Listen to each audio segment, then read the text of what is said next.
It is Monday, April 29th, 2024. This is yet another edition of Baseball Today.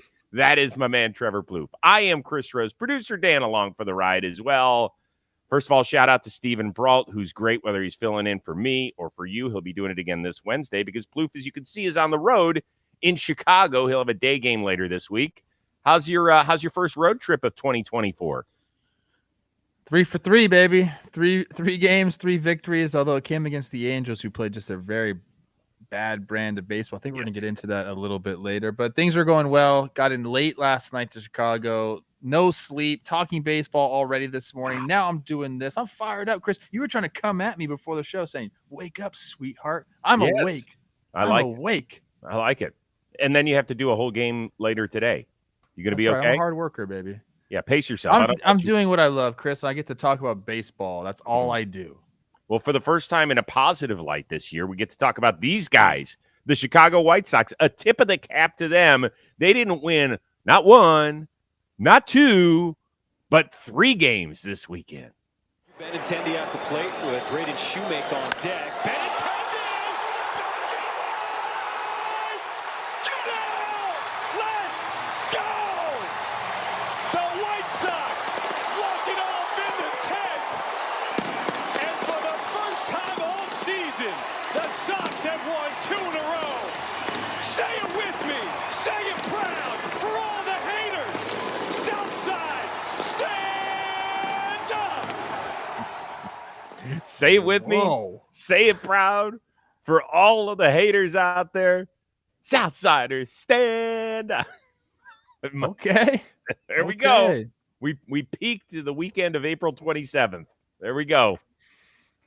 Don't say that, Chris. No, that's good for them. You know, like as miserable as they have been, you know, just thinking about what it's like in that clubhouse to start the year with the 3 wins, to go out and sweep. You know, and I know the Rays aren't playing to their potential yet. A lot of injuries, but it's still a very good AL East team to go and sweep them. Dramatic fashion.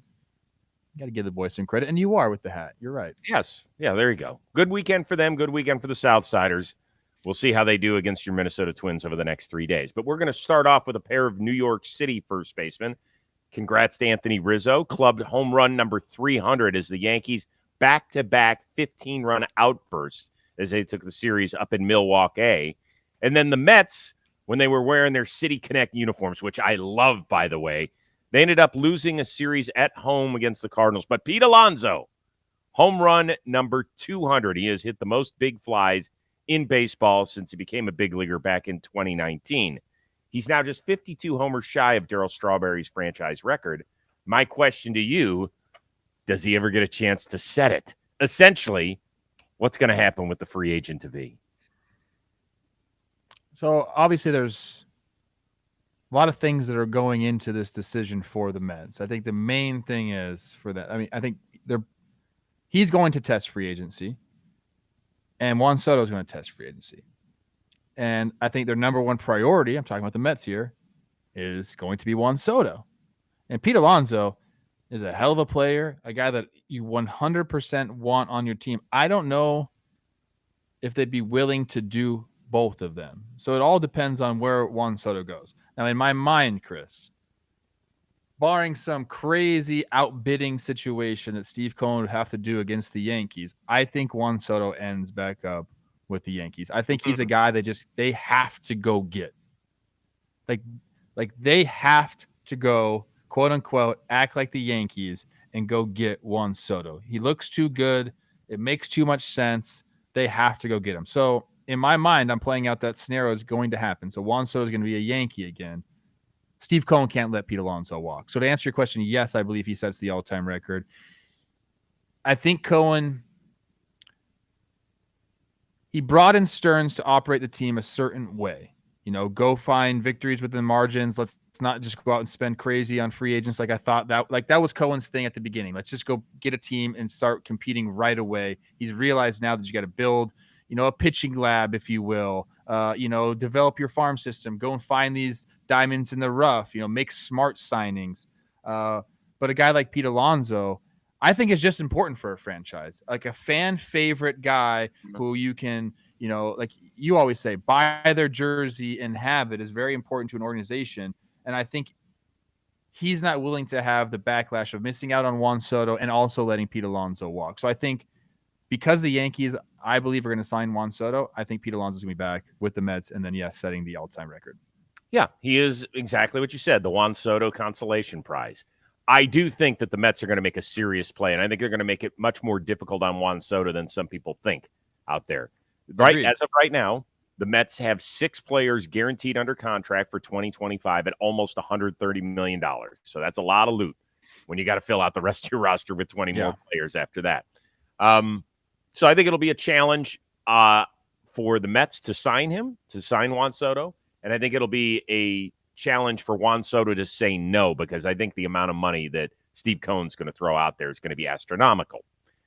With that being said, I've told you, and I believe that you believe this as well, is that there is a New York tax surplus, if you will, for players that have shown that they can handle the city.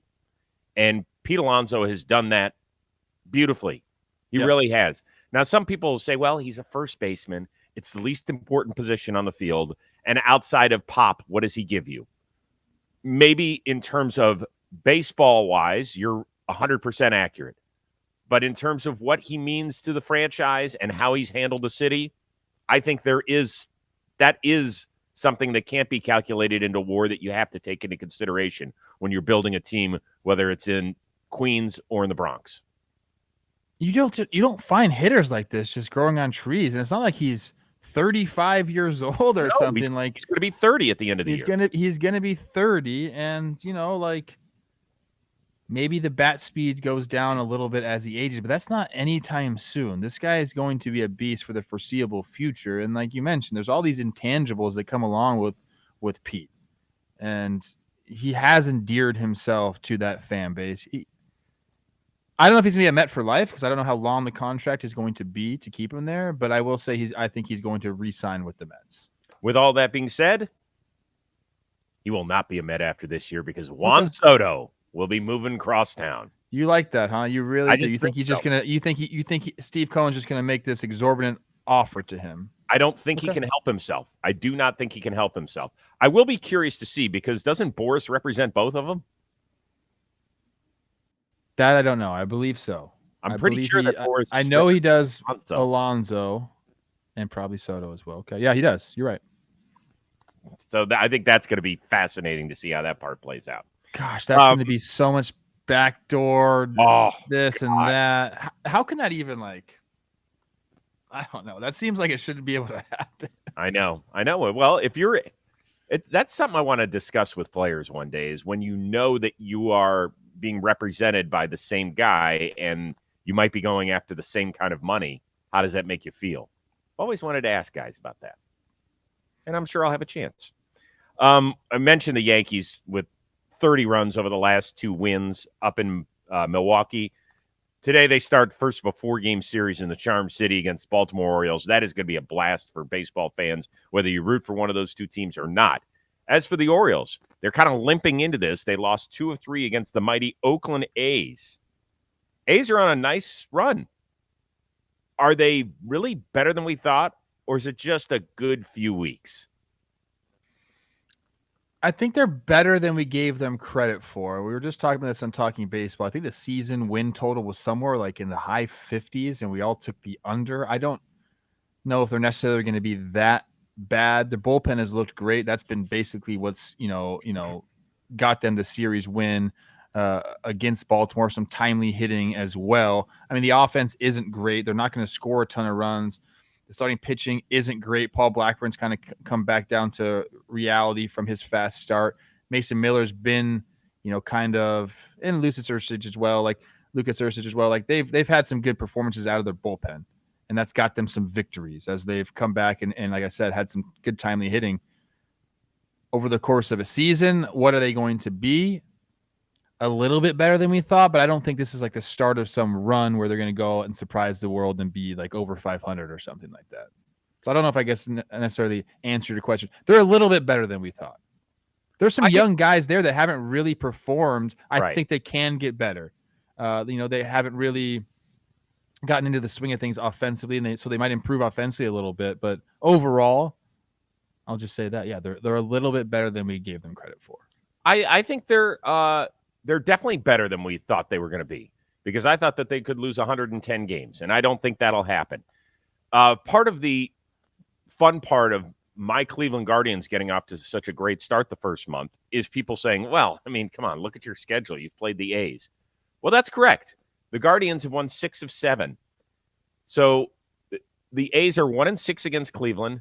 They are 500 against everybody else, and that includes winning series against the Baltimore Orioles, the Detroit Tigers, the world champion Texas Rangers, and splitting a 4-game set against the New York Yankees. So don't give me all that stuff.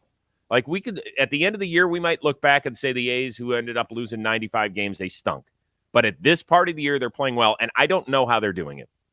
Their bullpen has been phenomenal. The back end of that bullpen has been exceptional. You mentioned Paul Blackburn. He was really good at the beginning of the year. You mentioned he slowed down. Everybody else, Ross Stripling, Alex Wood, Boyle, not great. Don't even look at the hitting stats. They have the worst batting average in the sport. They are hitting an even 200. That is dead last. Their OPS is 28th in baseball, third worst. I don't know how they've done it, to be honest with you, that they've played better than I anticipated. I mean, like I said, it's just baseball games. Like, you take advantage of an error, you capitalize on runners in scoring position, or, hit a homer, essentially. Like, and then your bullpen holds a lead. You're going to win series from time to time with that formula. Now, how sustainable is winning like that throughout 162? It's not necessarily. So nope. It's great, though. As much shit as all those A's fans have been through, and we've talked about it ad nauseum in the offseason and spring training, and then the early part of this year when you had your final home opener in Oakland. Like, it sucks. Everything is going through. But if you're still watching them and just supporting the players that are there and the people who have no hand in whether they move to Sacramento and Las Vegas, I do feel. But, yeah, I mean, be happy that they're playing this well. They took Craig Kimbrell over the weekend. Someone sent me – gosh, I wish I had it up. Here it is. Okay. So there's a guy. Mm-hmm. His name is Mike. Saw this. You saw this. They tagged us in this. Mm-hmm. A former season ticket holder for the A's. Saying he's not setting foot inside the Coliseum this year at all, but he's going to all 81 away games. It's amazing. So I know they shouted them out on the broadcast, but we wanted to do it as well. Here's a picture of him. I'll just put it up right there. There he is. That's awesome. That's pretty cool. Yeah, of course it is. Of course it is. I don't know who the heck has time to go to 81 road games. That's a hell of a commitment. It is. Yeah, I mean, you got to map that out. You got to schedule all of that. Like, if you do that, are you staying on buddies' couches? So he went Cleveland, New York, Baltimore, just right now. Yeah, I mean, I could have hooked him up in Cleveland if I'd known ahead of time. How are we doing this? You're not paying for Airbnbs. Those things charge through the nose. All that He bullshit. probably is doing Airbnbs. God, that's horrible. Because by the time all your taxes and your fees and stuff, it's more than loaded. Maybe he's like a Silicon Valley type guy. Yeah, I'd like to know a little bit more about that. Is it Silicon or Silicone? Silicon. I'd go Silicon Valley. That's what I would do. Hey, we want to thank SeatGeek for helping us out today with baseball today. Since baseball is back, SeatGeek is hooking us up with a brand new special offer. Everyone, and I mean everybody, can use the code TODAY10. You're going to get 10% off any tickets on SeatGeek, whether you're a new customer or you're a returning friend. Baseball season, as we mentioned, it's officially here. You got artists like Drake and Bad Bunny on tour. You already know that SeatGeek is the best place to get your tickets. And no matter how many times you have bought tickets using the SeatGeek app before, today 10 is the code because it's going to get 10% off your next order. So grab your phone, one like this, open your SeatGeek app, add the code today 10 to your account. I mean, what in the world are you waiting for? I hope that guy at his next A's away game is using the code because he could save 10% even if he's already used SeatGeek before. Do it now because the offer is only available for a limited time. The code today10, 10% off your next order. Take pictures of where you're going. We want to know. What are you doing? Who are you hanging with? Are you going to go to the Drake show? Is that what's going on? You already went to Coachella. Now you're going to Drake. Okay. I was in the Coachella area. I didn't officially set foot on the grounds. I was in the vicinity, man. playing the role. So old, you and I. I've been hanging around these young baseball players lately, and they are just it's over. They make me feel old. We'll get to the Twins momentarily. Ranger Suarez, I seemingly mention him just about every start he makes because he had another gem this weekend, although his consecutive scoreless inning streak stopped at 32. Still spun 8 more great ones against the Padres. Now, we've talked a lot about Suarez. Give us one other pitcher that we need to give a little love to today. Chris, I could have went all over the place. I could have mentioned literally anybody in the Seattle Mariners staff. What they've been up to has been eye-opening for sure. George Kirby and the walk-to-strikeout ratio is nuts. A lot of places I could have went. You said, hey, we're going to get to Minnesota in the next question. No, we're not. We're going to get to Minnesota right now because I'm going to talk about my guy, Bailey Ober. Nobody wants to talk about this guy. Okay? And the overall numbers don't look great because he did have – his first start of the year was bad. Had a big blow-up spot. 1 1/3 innings, 8 earnings against the Royals to open up the year. It was panic time. Everyone's like, is he tipping pitches or whatever? We're talking about Bailey Ober, the nightmare. This guy is, how tall is he? What do they give him on Baseball Reference? 6'9". 6'9". Chris. That's why I call him the nightmare. I don't like tall pitchers. You know that. Anyways, this guy has been the model of consistency. Last year, you could count on this guy 6 innings, 3 runs or less. Just start after start after start after start. So he gets banged around March 31st against the Royals. Tough outing. Like I said, 1 1/3, 8 earned runs in that one. Since that game, he's faced the Dodgers, the Tigers twice, and now the Angels. 4 games started. He's pitched 24 1/3 innings, which is right on pace for that 6 innings, like we always talk about. He's only given up 11 hits in those 24 1/3 innings, struck out 24. 1.48 ERA. People are hitting 136 against him with a 193 on base percentage. He's found his groove again. And I don't think people really understand like how good of a pitcher he has been, to start his career. He's been just not necessarily an innings eater, but he's going to get you deep in the games. I think 6 innings now is kind of maybe considered an innings eater, right? Wouldn't you say it's at least close in today's modern game? But he's a guy, he's not going to blow you away with his fastball because he's 6'9". It gets on you. This extension is obviously there. Rides the top of the zone with that. Good changeup at the bottom of the zone. Kind of like a different kind of pitcher. So, like, if you're over just, hey, let's just try to throw as hard as I can and see where it goes, you want to see some actual pitching going on, check out Bailey Ober. He's been really good. I was contemplating going with one of those Seattle guys. Logan Gilbert, again, was fantastic yesterday. I could have gone with Tanner Houck, who has been simply sensational. God, he has been so good. But those two don't shock the hell out of me, particularly Gilbert. How, it's been whether or not he's been available. This has, I was totally off base on it. Totally off base. Jordan Hicks. I didn't think there was any way that this was going to work this year. Me neither, to be honest with you. When they signed him to a 4-year, $44 million deal, I was like, hell yes. 8 and 9, a pair of fire-breathing dragons at the back end of that bullpen if they could fill out the rotation. And then I read a line that said they're going to let him start. And I was like, what are we doing? Why in the world would you sign that guy who's not a proven starter to be a starter? He had made 8 career starts, and they all came a few years ago, and he had never pitched past the 5th inning. Like, that's what we're doing for a team that it felt like every turn through the rotation last year, there were at least 2 bullpen games. Like, this is the way you want to build your rotation? And you know what he said? Fuck you, Chris Rose. I can start in this league. Was that me or him? I think, it's probably a lot of people, to be honest with you. Get in line on that one. It's been incredible what he did. No, he had a no decision this weekend against Pittsburgh, but 1 run, 5 hits, 9 Ks in 6 innings. He has gone at least 5 in every start. Twice he's gone 6. He's hit the 7th as well. And he's been a godsend because of the Blake Snell fiasco, at least so far, between the ineffectiveness and now the injury. Like, he has saved them. He has saved them, and I am happy for you. And between he and Ronaldo Lopez, what he's doing in Atlanta, I think more and more teams are going to start to do this. Take guys who at one point might have been starters in their career, whether it was early in the big leagues or down in the minors, and say, hey, if that arm works, we're going to let you eat. We're going to let you eat. And you know what I like most about this? He's pitched 34 innings. How many strikeouts do you think he has? Not a lot. 27. 27. He's learning how to get through games and give the team length.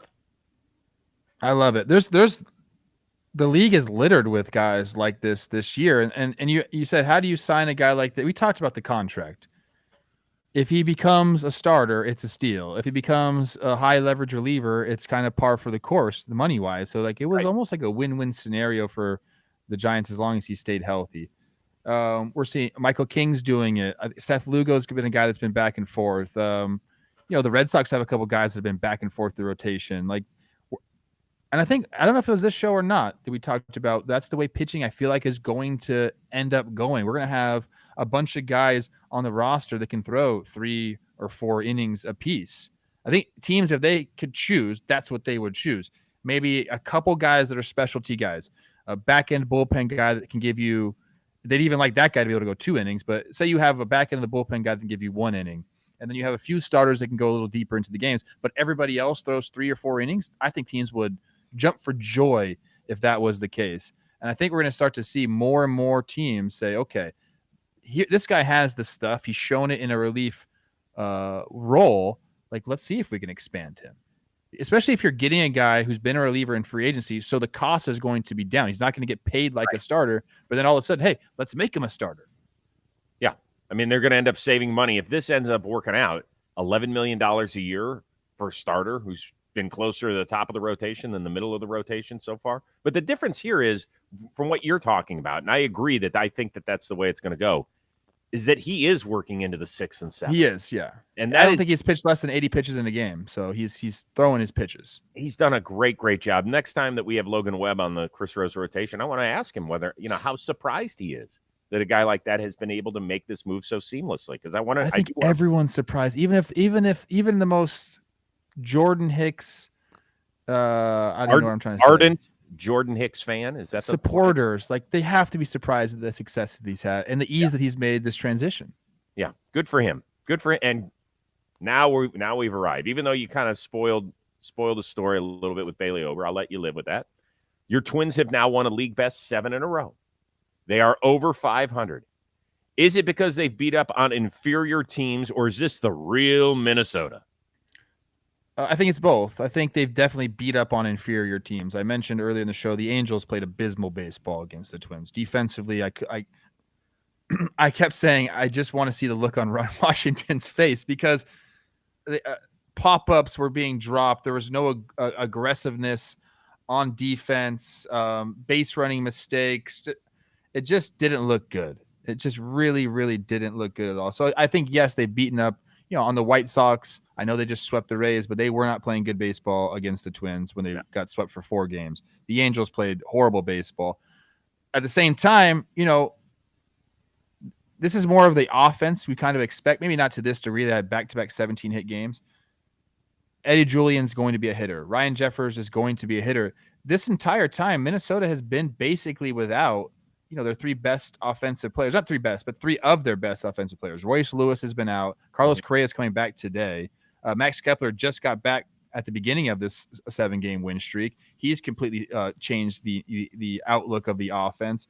So I think they're going to be a better offensive team than they showed early on. They were not good to start the year, but they were missing some key pieces. So they're going to get these guys back. Carlos Santana started to go a little bit. I think overall their lineup depth is actually going to be pretty good when it's all said and done. And the pitching has been on par with how we thought they've been. They're also going to get Topa and Duran back at the back end of the bullpen. So better days are coming. I know the Twins are on a 7-game win streak.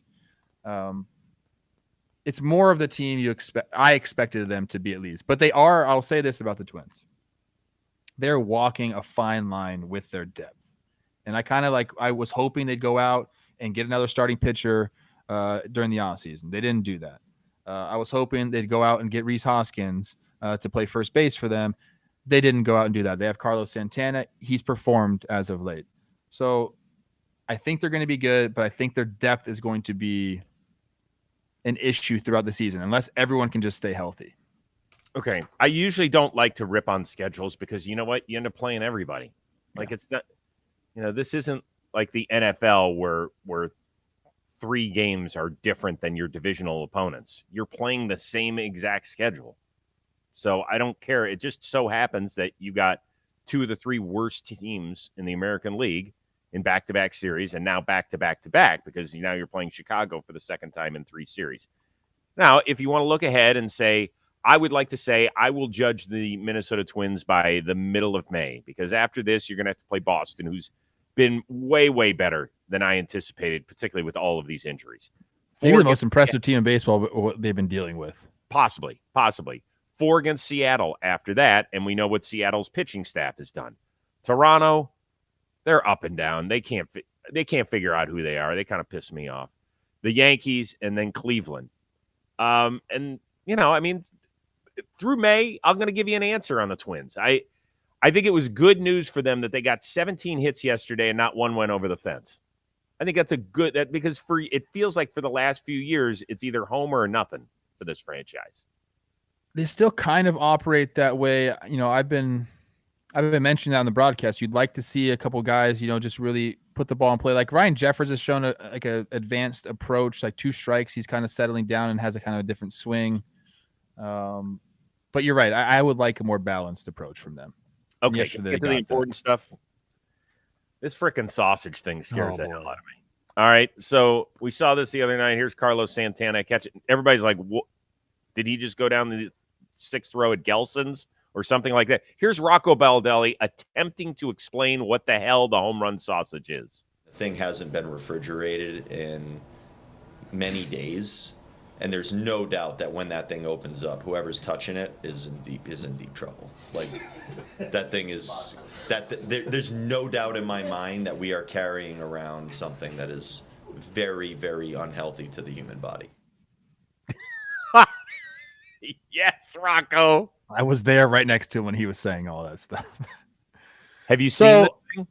I have seen the sausage. It does look gross, but as it's been pointed out, it's a summer sausage, so you don't have to refrigerate it. So that was a lot of fake news by Rocco right there. It's if they wanted to take a bite out of the sausage, they could. They'd be totally fine.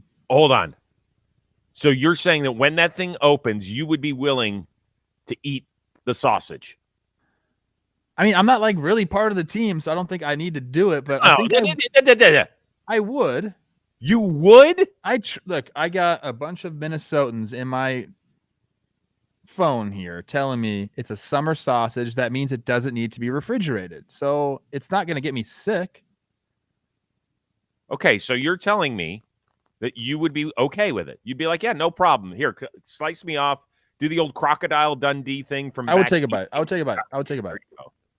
It's brought them some victories. Okay, that's a Kyle Farmer thing. He's got like an endorsement with some company, and apparently that just was like left out on a table. And Popkins, the hitting coach, just grabbed it one day and brought it into the dugout, and they started mashing. Can you find out? I want you to look at the sausage and see if there's an expiration date on it. Since it's a summer sausage, does it expire some point this summer? I'll try to figure it out. I don't know. Okay. I said the same thing. I said, what makes a sausage a summer sausage? And people got all up in my, mentions on Twitter, and they were like, it just means it doesn't need to be refrigerated, bro. This was something they did before refrigeration existed. And I said, dude, don't get mad. I don't know. I'm not a sausage expert. I was a sausage spokesman at one time, Chris. I'm sure you have been. I have been called the human garbage disposal before, which means I will eat just about anything off of people's plates, and people complain about that I'm not a good friend because I'll steal your French fries or whatever if you're not quick enough to the draw. This is something I will not be fighting over.